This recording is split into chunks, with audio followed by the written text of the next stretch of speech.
Of course, this is not financial advice and for entertainment purposes only. I'm gonna get roasted on your channel for saying this. The comment sections are gonna be a war zone. They're gonna be like, get this guy out. You're never coming back. But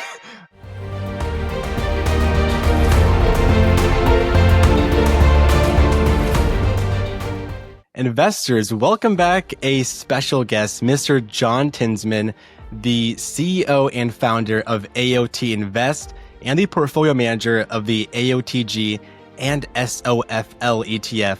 Fun fact is that John is actually on Blossom, so if you guys want to download Blossom, it will be in the link in the description of this video and in the pinned comment section for free. And John is up over 91% all time in his portfolio on Blossom. And he is also up over 87% on AOTG, as well as up over 90% on VOO. And some of his holdings, he's up over 1,000+% on one of his stocks. It is called QCRH, as well as over 500% on App 11. And so many of his holdings are up in the green. Now, one fun fact about John is that his flagship fund, AOTG, is one of the best performing ETFs in 2025, and since inception, it has taken out so many names just like SCHG, VGT, XLK, VUG, Triple QM, the Nasdaq 100, as well as my favorite ETF of VOO, the S&P 500. John's portfolio has little to no dividends, but his returns says it all in the growth. So I want to say, John, congratulations on all the success of AOTG, your firm AOT Invest, and your portfolio as well, being up almost 100%. So my first question to you, John, is how are you feeling being back on the channel and the success of the AOTG, ETF, and just your portfolio in general? man, it's a pleasure to be back with you. You know, Marcos, you're my friend, so it's always great to talk with a friend. It's great to see your friends when they're successful like you are. So that's even better feeling. And it's really nice to be able to, be here and try to talk about investing and try to help some people, avoid maybe mistakes I made early on, or other people help them do better than they're already doing. So I think that that's just a really exciting thing for me, and I'm happy to be here with you. I'm going to recommend everybody to watch this video on your screen about John's ETF AOTG and a full and deep analysis, as well as a full deep overview of his ETF AOTG and more about John. But I'm going to throw it back to John on providing us with some background on yourself, as well as how you got started with investing and why you started AOT Invest with AOTG. Yeah, so I've always liked investing, and I studied economics at Northwestern and University of Oxford, and I was investing for myself. I was investing for my parents and my brothers. I tried a lot of different things out. So I originally liked things like REITs when I was in high school and college, but I realized they didn't really go up. And oh my gosh, thank God I'm still not doing that, because the REIT funds haven't gone up since I was buying them. Like the Vanguard REIT fund, it's still the same price as it was in 2011. And then, I also was targeting things that I thought should win in the long term, like monopolies and oligopolies, right? They can have higher profit margins. So I thought Boeing, right? And Airbus, that's oligopoly, or even beer, like Anheuser-Busch, there we go. I should buy these things. And then there was other things I bought that was technology based, like Apple and Microsoft and Visa. And I realized that those ones crushed everything else. And in fact, a lot of the oligopolies, one of them at the time was actually Potash Corp, which had a monopoly on potash mining in Canada. And none of these did very well in the long run. They might have had dividends that yielded a couple percent, but they actually, compared to Microsoft and Visa and Google, had a mere fraction of their returns. And so I was like, what's going on here? Because I'm trying to figure out the best way to invest. I thought about REITs and thought, there's a shortage of real estate as the population goes up and people buy. And yet those funds really weren't making any money either. And the dividend yields weren't very big, 3%. So I was like, what's going on? Microsoft and Visa and Google don't have really, they have maybe tiny dividends. Maybe they don't, but they're doing big buybacks, right? So I think it's wrong to think that those companies don't return cash to shareholders. The way they're putting it is, if you're a shareholder and you want cash from the companies doing these massive $100 billion buybacks, you're selecting into it by selling a small portion of the shares. When they buy the shares up, they're pushing it up by 5% or more, right? So you're actually getting the appreciation in your portfolio. So when I have AOTG and it goes up 110 or 120% over 3 years, right? Like some of that is because buybacks are pushing the stocks up because now you're owning a greater share of the company. So basically, like to me, that was a better option. One, you don't need the cash, right? Like if you need the cash and you want to spend it, then that's just great. But if you don't need the cash, don't recognize a 50% tax on it, right? Instead, you save 50% of the money. You keep that reinvested for what, a decade, 2 decades, so it can grow at 100%. Now you just saved 100% of the money in 3 years when you think about it that way. So like this is geared towards buybacks are geared towards like tax optimization. And when you do opt to sell a few numbers of the shares, you're actually taking it at long-term capital gains instead of ordinary income if you've held it for over a year. So basically, you're reducing the taxes, but you're also not having any taxes unless you choose to recognize some because you need the cash. So everything about a buyback is actually more efficient than a dividend. And of course, I was a professional options market maker and trader, so I'm very familiar with like covered calls and things like that. The problem why I don't do that in my own portfolio, like there's some scenarios where covered calls maybe make sense where you think, hey, I own this stock. I don't want to sell it because it's gone it's gone up a lot and I'll recognize capital gains if I sell it. Right. So what if I think it's not going to go up anymore? Why don't I sell a call against it? And maybe that call will yield 10% or something over the next year or over the next, time period. And so now I'm taking 10% of the risk off the downside. But if the market stagnates, I actually make 10%. The problem with doing that in a portfolio all the time is you take all the upside off the table. Not all the upside, but basically you cap the upside. So you basically, and the more yield you want, the shorter dated calls you're selling.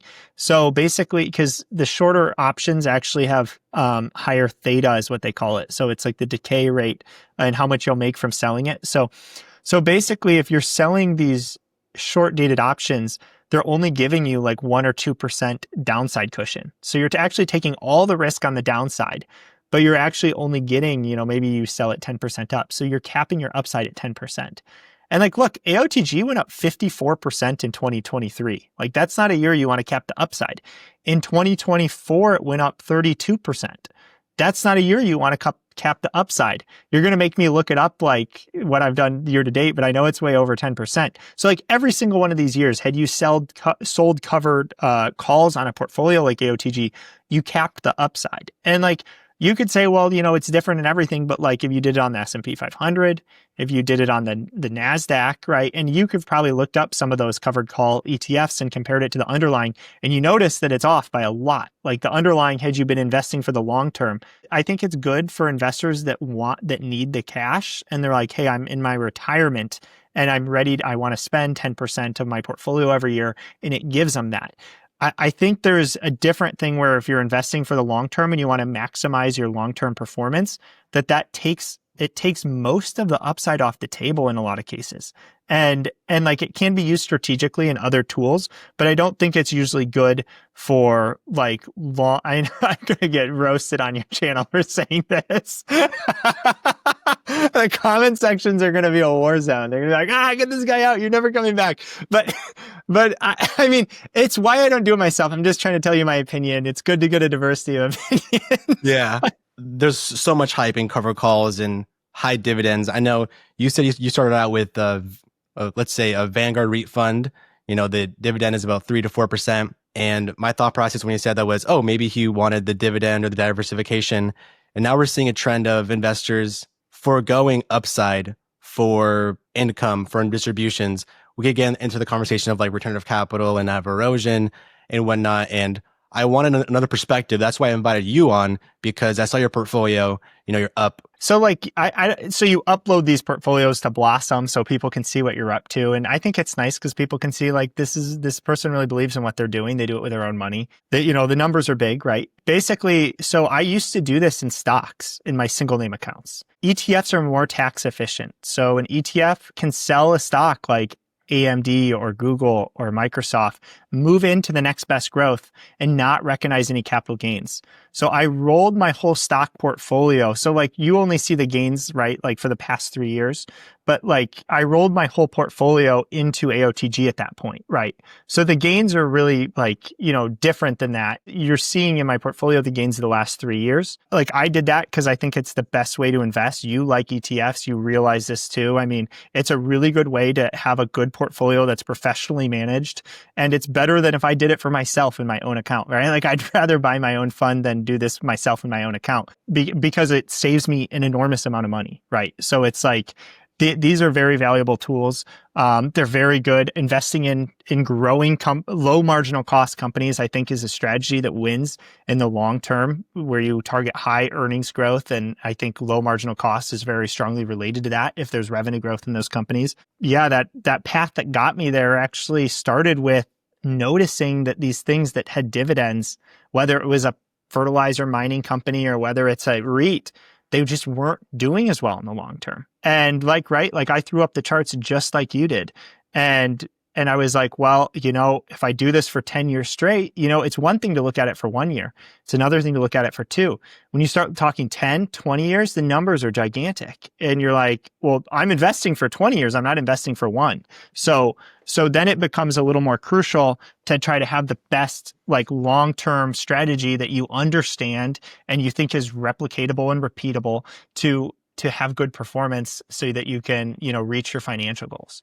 Our prior conversation, I know you were talking about like low marginal cost companies that grow their revenues and their earnings, and high quality ones, profitable ones in AOTG. A lot of investors, even myself, when I first started, it was okay, like invest in Coca-Cola, like those stable companies that will be here for forever, basically. Or even like Apple, I think in our last conversation, they're not growing as fast as, other companies like NVIDIA and AMD and Microsoft, the ones in AOTG. So are you saying that investors, maybe if they want like the best performance possible, it's to chase those companies or to invest in those companies that can grow earnings and have like a good growth story, and maybe not like those slower value oriented dividend companies? No, you're totally right. That's what it's doing. Investing AOTG, which is where I have almost all my own money, my ETF. It's the AOT Growth and Innovation ETF. And the performance has been great, right? Anybody that owns it has been very happy with it. And it's about that the strategy, I think, has the most compelling probability of being able to continue to outperform the index in a way that's repeatable and will continue to occur over time. Because basically, like these low marginal cost companies, they have very high profit margins because the cost to produce an additional unit of good is nothing, right? Or zero, or close to zero, like Microsoft Excel, or if you go and pay $100 or $200 for Microsoft Office online, they sell that to you at almost no cost to them. So it has a high profit margin, or no constraints to growth because they can all it takes is the demand, and they can just print it. It's not like they have to build a new factory like Ford Motors would if they need to like build more cars. Then they have very high innovation rates because every dollar they put back into the product, they're always improving it, right? Like they're writing software, they're making a new product that's adjacent to it, or they're improving the existing one. And that value, they're always creating new value. It's driving the value of the stock up, where a traditional company, it's very expensive to grow. Like a company like Boeing, it's next to impossible to scale that business. Even though I liked oligopolies and I thought this should be a good profit margin business, it's like almost impossible to scale it. And all the growth is funded by debt, right? When they have to build these new supply chains and big factories. And when they do scale it, they're in traditional industries. Once you get so big, actually, if people are like, oh, you want even more of that? Well, I should price it all to you for a higher price. So actually, the profit margin shrinks on additional sales instead of grows.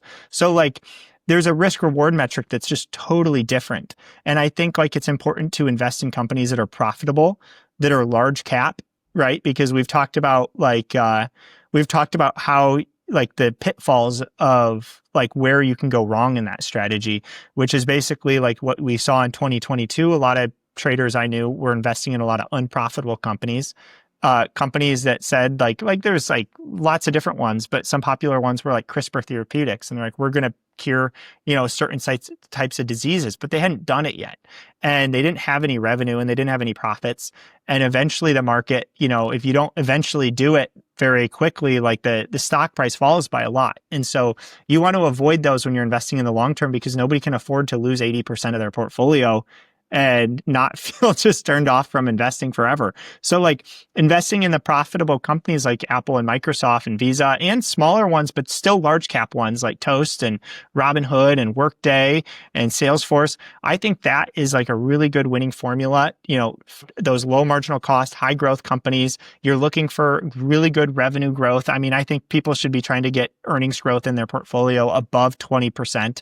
And the S&P 500, I think it's at 4%. So you're trying to get multitudes higher earnings growth. And that's what I do in AOTG. It's much, much higher than 20%. I think it's closer to like 80 or something percent that I actually have in my, portfolio or weighted average earnings growth. To me, that's like what I felt really comfortable with, and what I think is repeatable and safe in a way that minimizes the risk in the most efficient way. What type of investor are you? I know you are a growth investor. So what type of investor are you, and why specifically that strategy over what we see on X and even on like Reddit? People are mostly dividends and mostly cover calls. And I feel like growth is not seen as the newest thing, but it's what I do and it's what you do as well. Yeah, I mean, you have a great portfolio also, obviously. I mean, the QQQ and the SPIMO, I mean, all these are great funds. And then, of course, all of us, because I own a little S&P 500 also, all of us are like, man, like in case things really go badly, I hope I own a little bit of the market. So at least I won't like it, like if whatever. So I do own like some S&P 500 too, though I wish I hadn't, because you've seen how the past 3 years have done the two. I'm like, man, that really cost me a lot of money. You probably know the dollar figure. So I'm like, oh my gosh. But, what was the question? I got sidetracked. Yeah, the question was, well, especially that dollar figure. I know, like when you have a large sum of money, like 3 to 5% per year. In this case, I think AOTG is up, like what, 30% compounded year over year since inception. Versus, let's say the market is, I don't know, let's say it was 15. Like that is a big difference when, let's say you're like 20 years down the line compounding your money. Huge difference. But the question was, why are you a growth investor over some other strategies like dividend and cover calls that are like the newest wave now? Yeah. So like, I think that like, I'm not just like a growth investor, right? Because when you think about like growth, what to me, like the index investing, like it's like just market cap, right? And I actually really am very value oriented as well, because you're trying to get the best growth at the lowest valuations. So like, that's one of the reasons why you like in AOTG, it targets more than just the technology sector, because if you can include companies across various sectors that have low marginal costs, whether it's like Visa or whether it's like Robinhood was like price to sales of like 3 like a year and a half ago when I was buying it, and right now it's up like a lot. Like it's so like I think it's good to like have that value orientation with growth at the same time, and try to take like a common sense approach. But look, at the end of the day, I'm an investor that's here to have a good return. Right. Like I'm not if value made the most money, I'd probably be doing value, but it doesn't. Right. And like, there's a reason mathematically, I think in my head for that. And there's a reason why, selling calls which take the upside off the table mathematically in the long run has not been a good thing to do. And so like, I'm here to have the best return possible every year. And like some years, like, right, you can't, sometimes it's out of your control. In the long run, I think you have a lot of control over it. And you can just like, there's so much data in the markets with ETFs that you can look at almost any type of strategy and figure out how it's done. And like, we've never lived in a time like that, but you have like perfect data. You're like, well, how is this done? How is this done? How is this done? The only thing that didn't exist was a low marginal cost ETF. So now there is one. And now you've got the data on that too, Marcos. So we'll see. With AOTG, since you pick the stocks that go in and out, that you avoid high dividends. The companies in AOTG in your portfolio, like we could say that you have a low dividend yield. It's probably like sub 0.3%. When you avoided dividends, like and the companies do share buybacks, you see the performance in AOTG, the performance in the stocks that you pick. So the question is, would you say that you avoid high dividend paying stocks? First of all, not all companies return cash to shareholders. The companies that do either do buybacks or they do dividends or they do both, right? Now, I would say that I prefer buybacks. So I would target buybacks in my companies. Why is that? Okay. One, on the upside, it pushes the stock even higher. On the downside, right? Like you could look at like 2022 or 2019, these companies like Google that do $100 billion buybacks, it creates a pretty big floor in the thing. nobody's out there selling $100 billion at Google. There's only a buyer that big. So it's like, it provides downside safety because as soon as the stock price dumps, their buyback traders are like, all right, like queue up could you imagine how much money that would be like in like money trucks? Like send money trucks, let's buy it. And it provides a lot of safety when companies are doing buybacks. It also pushes the share prices a lot higher. So, and like not only these companies growing their revenue at 20, 30, 40, 50% year over year, they're also consolidating their ownership. So like, let's just say hypothetically you owned, 10% of the company. Well, the next year you own, 10.5, and the year after that you own 11, and the year after that you own 12. And so they're consolidating the ownership, meaning your assets and your share of the profits is actually growing. Take like Google, for example. You might see that the revenue's up 44%, but the earnings per share diluted year over year, it's the opposite of dilution. It's actually up like maybe like 50% more because they're buying back and they're concentrating the profits in a fewer number of shares. So to me, mathematically, I don't want to recognize taxes and pay a 50% tax because then let's just say you're really wealthy and you're making $1 million a year in dividends. Could you imagine a year you'd be saving $500,000 a year that gets to stay in AOTG or whatever, and in 3 years is worth $1 million, right? So like that's money you would have written to the government that's not yours anymore. Now it's still held in an ETF. It's continuing to appreciate at a good rate. And you like if you want to sell it, you can, and you even recognize a lower tax at like at long-term capital gains, or maybe you give it to your kids or you like die and they get stepped up basis. So like there's like a tax efficiency model to this that mathematically puts more money in your pocket at the end of the day, and it puts a lot more money in your pocket, not a little. Maybe like down the line in the future, decades from now, that you won't switch from value oriented, growth to cover calls or high dividends, because a lot of retail investors, they think, okay, I'm going to go all in VOO, maybe buy AOTG, maybe buy SCHG, the growth funds. And then when I'm like 5 years out from retirement, I'll sell it all and then go all into a dividend fund or a cover call fund. So are you saying that the best thing for you is to not do that and just invest in, those low profit or low marginal cost companies and companies that do share buybacks and don't generate those taxable events every quarter? Yeah, exactly. And like, look, if there was no taxable income on dividends, like it would be a different story, right?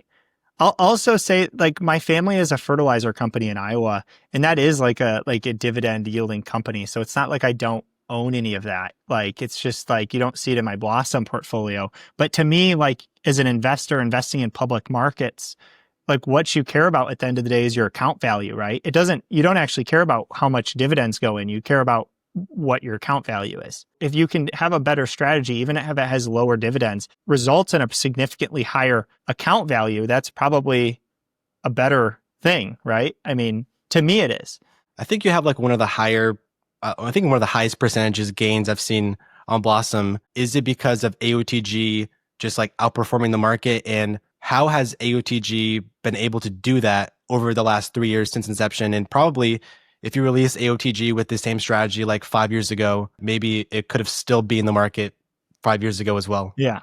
Well, the Blossom's got to get this figured out, because if I buy more AOTG, like say I go buy more AOTG yesterday, it pulls my gain down. Oh. Does it not? I don't know. I'll text.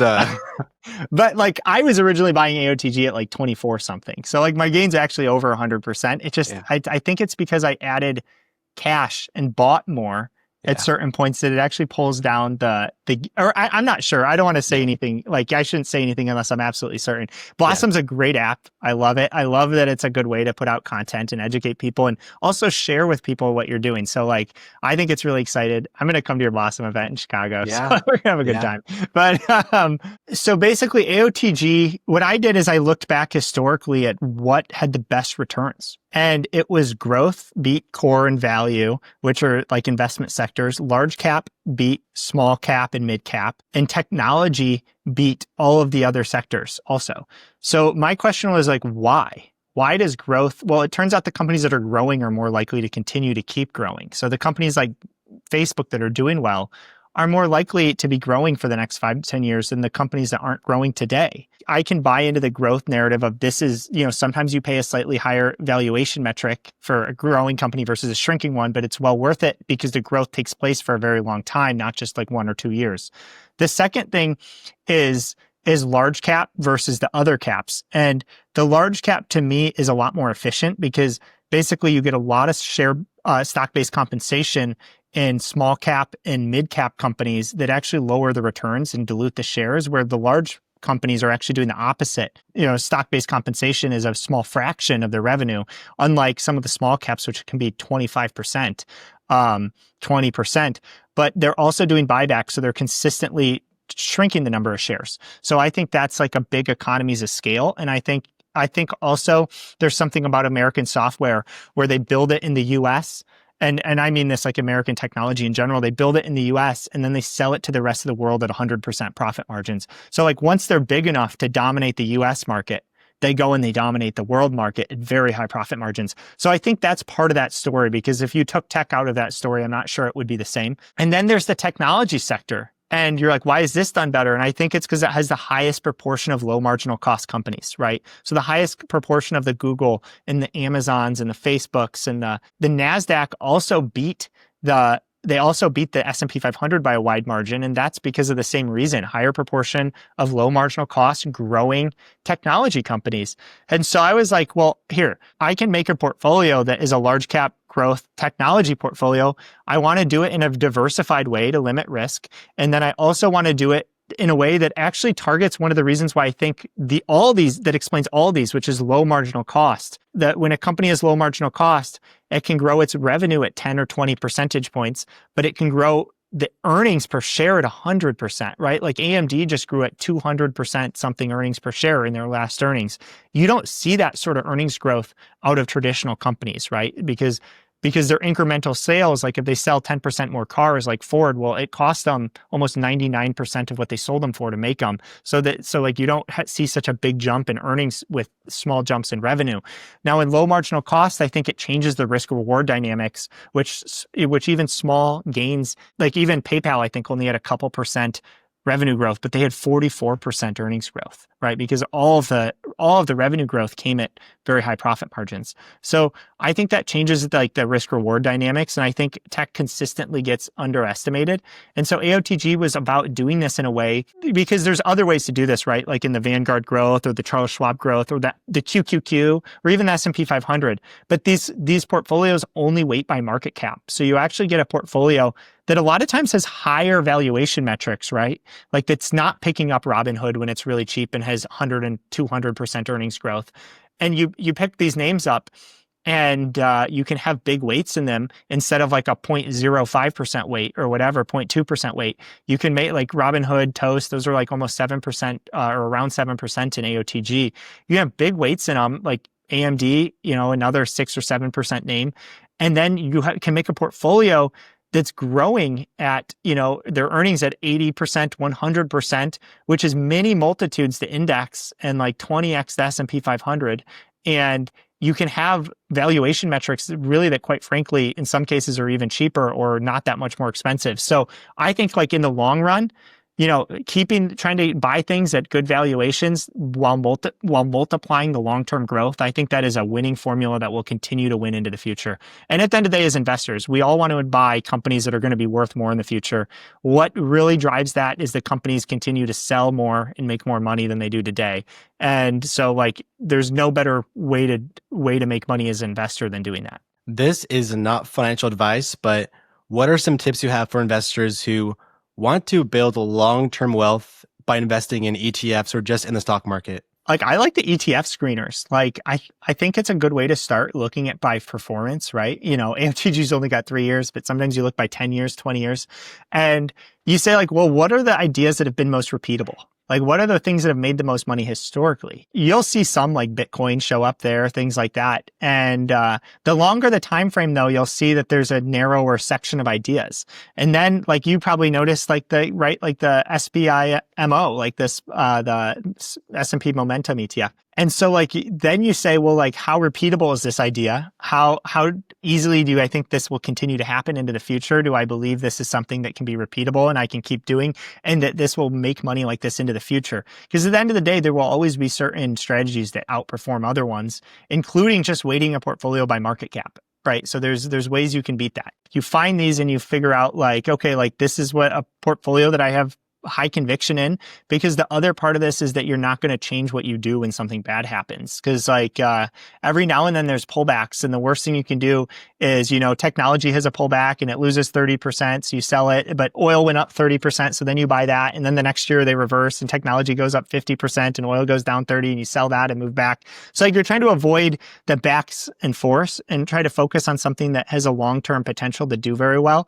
And like I said, profitable companies, large cap, I think provides the most safety for investors. ETFs, you can't probably beat the ETFs in your own portfolio if you're going to be recognizing 40% taxes every time you buy and sell something in the gains. So like, even if you like could beat the ETF after tax, you're probably not. So like, I think ETFs are a really good tool for investors to compound wealth for a very long amount of time as you continue to educate your people on, and then continuing to be knowledgeable, like, because to understand these things, like why something would continue to do well, you do it, like you're always learning and you always want to know more, and you always want to have self-reflection too. So like you always want to like look back at your portfolio and say, well, how did it do? Like, where were the problems? Do I think that these are going to be long-term problems or short-term problems? A lot of people have financial advisors, and my family was included in this previously. And they go and they buy, well, we've got 5% in small cap. You've probably seen this before, Marcus. You've got 20% in emerging markets. You've got whatever. And the next thing you know, you've got like 30 funds. And none of them are funds you would have picked out on your own, by the way, ever. They're all have like 1-2% like expense ratios, and the advisor's making 1% on top of it. And like for those people that are stuck in that position, which I think there's a lot, like a portfolio like yours, like is a really, really attractive alternative. Like, the S&P 500 or the QQQM. I'm still like, I like to just say QQQ, but I know there's a difference in the expense ratios. I'm never going to stop making that mistake. It's like a habit I've learned. But, or funds like AOTG. I think that like the key really here is like, if something doesn't have the potential to outperform, then like, why waste your time on it? Like, if it doesn't have that potential, just go buy the S&P 500.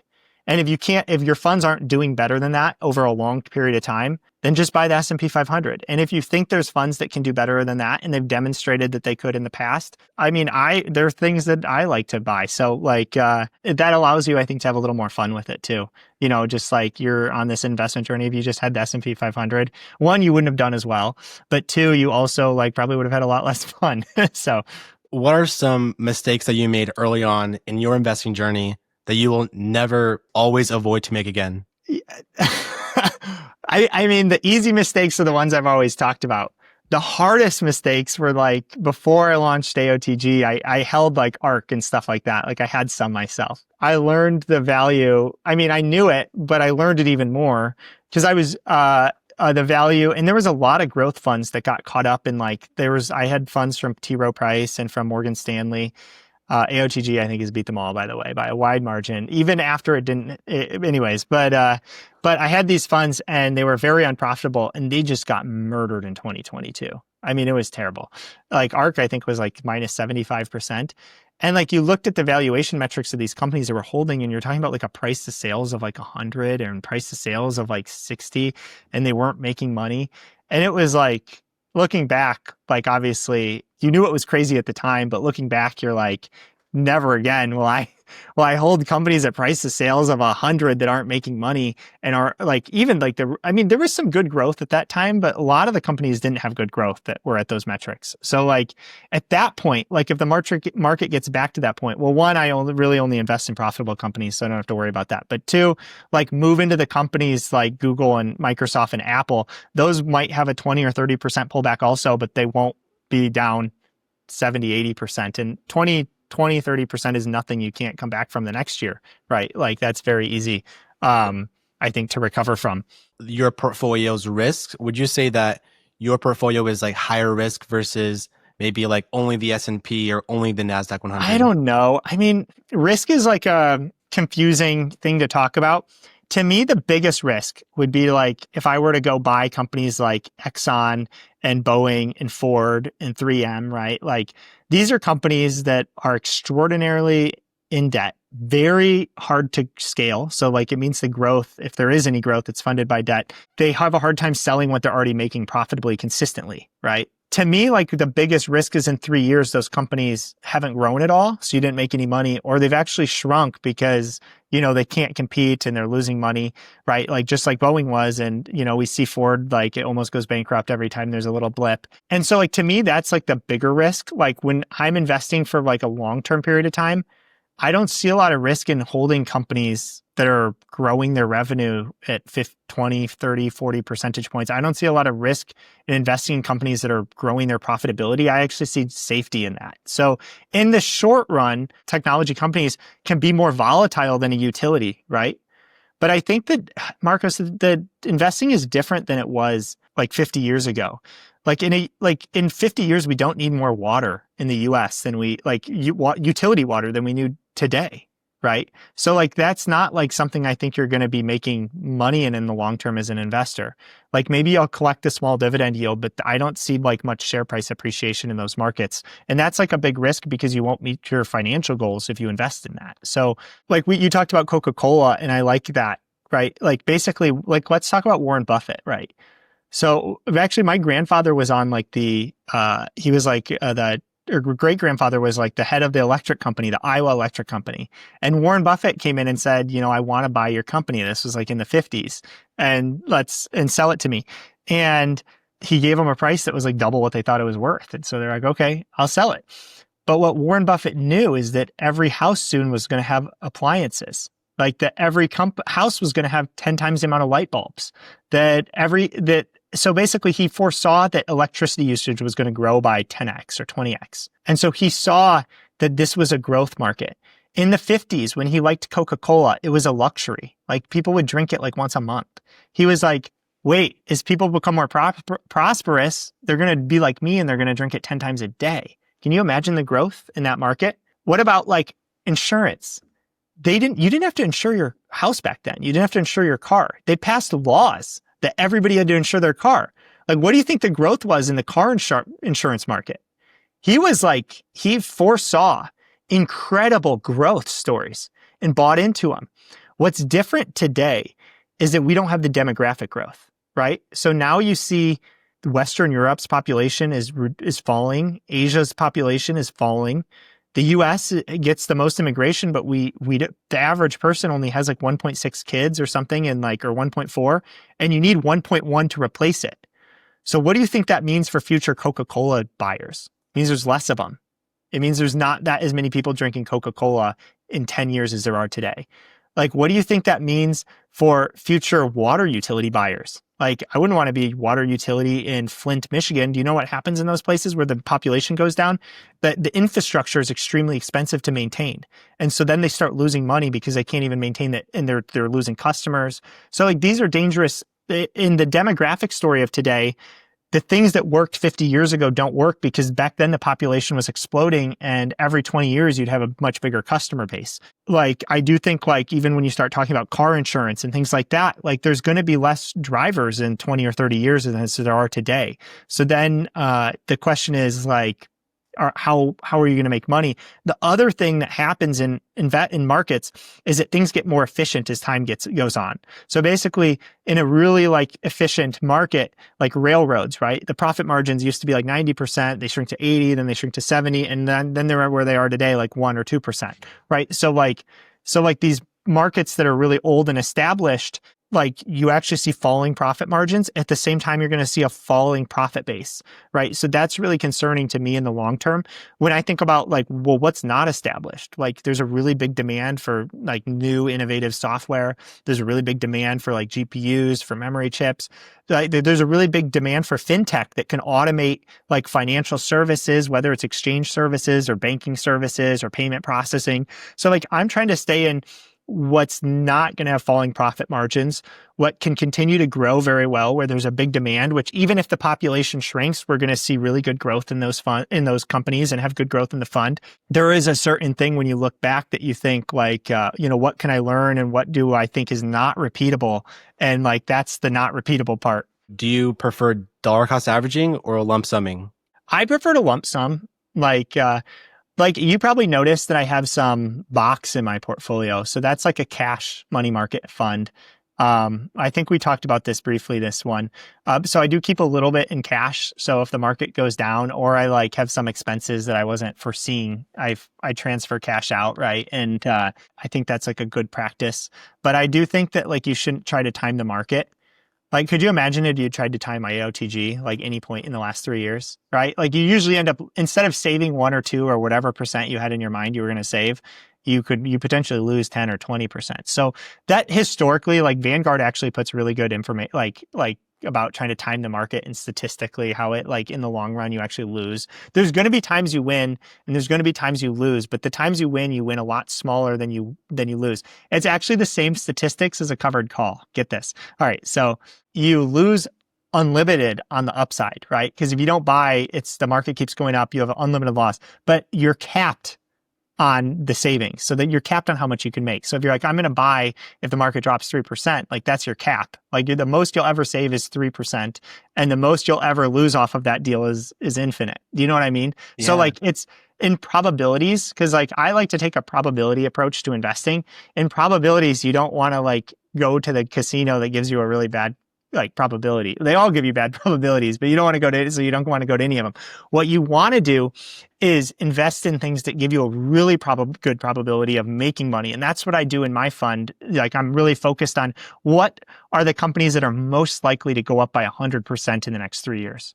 And like, how do I fill up a portfolio with a lot of companies, one, that I don't think have much risk of falling in value, but two, have a good probability of doubling or tripling in value, and trying to load the fund up in a safe way with companies like that to manage risk while maximizing the upside for the shareholders.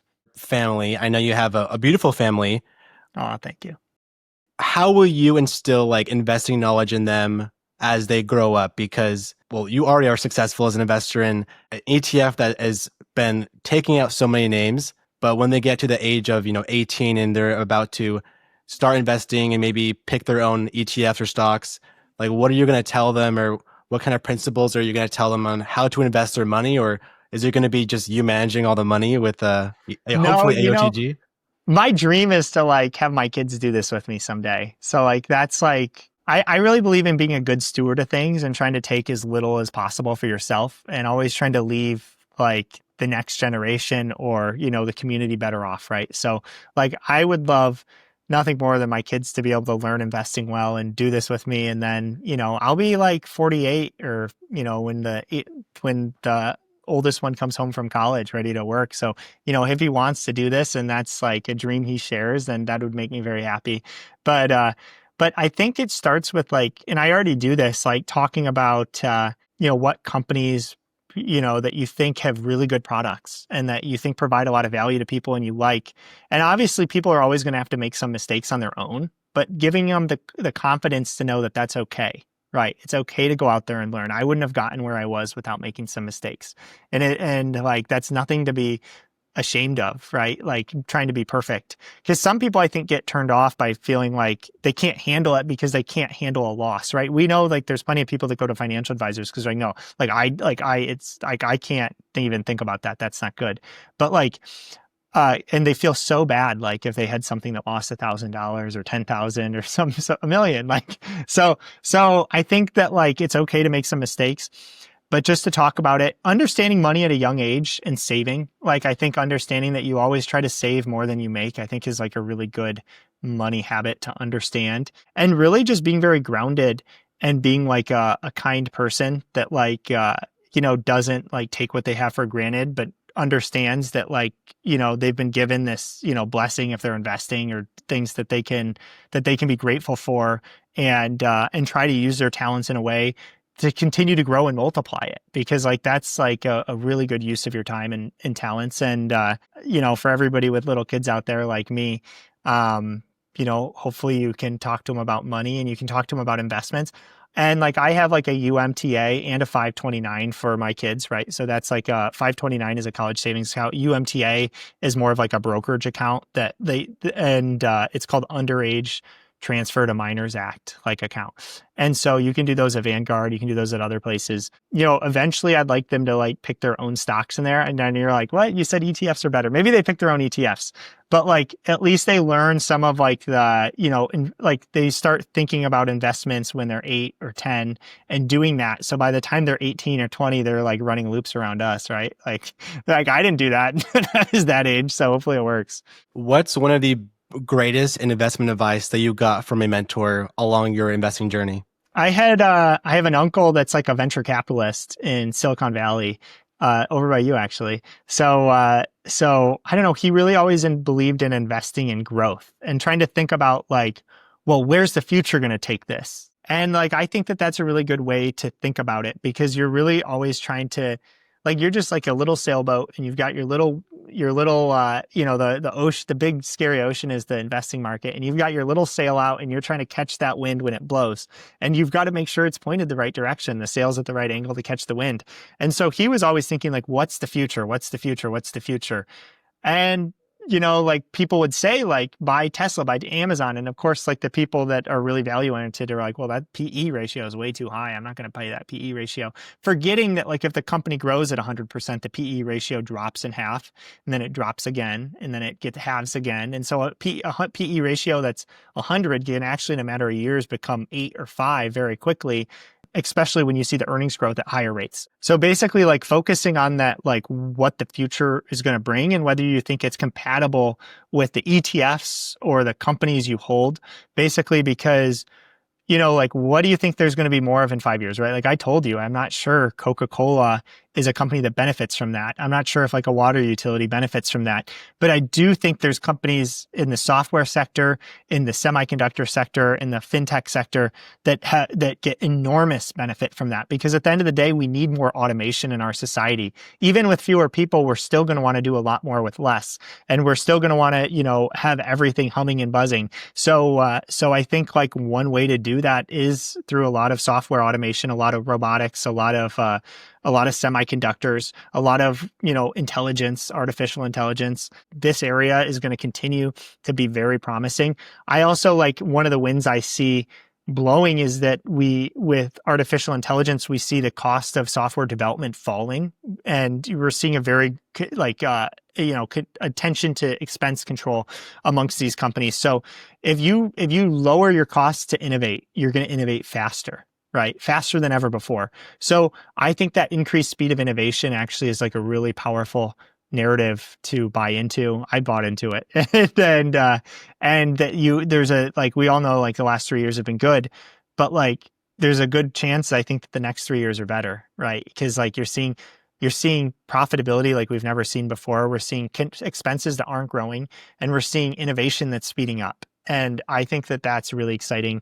I'm really excited. I'm honored to have you as a shareholder because you're such a nice person, Marcos. So I think your show is incredible, and I'm happy to be part of it. With you, it's a great pleasure for me. So thank you.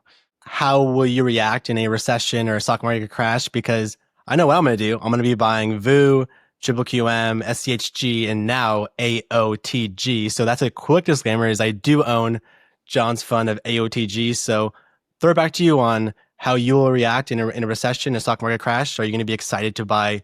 Well, I bought a lot more AOTG when the stock market crashed this last time. I was buying in like I think even like as low as the low 30s in AOTG, and that was this year. That was this April. So now it's like I think it closed at 52.05, right? So it's up 0.6% today.